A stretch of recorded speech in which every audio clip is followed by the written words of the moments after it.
matric pass কৰিলো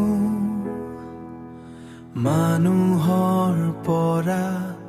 ভাল নাম পালো 2 বছৰ পিছত ছেকেণ্ডেৰী শিক্ষাও শেষ কৰিলো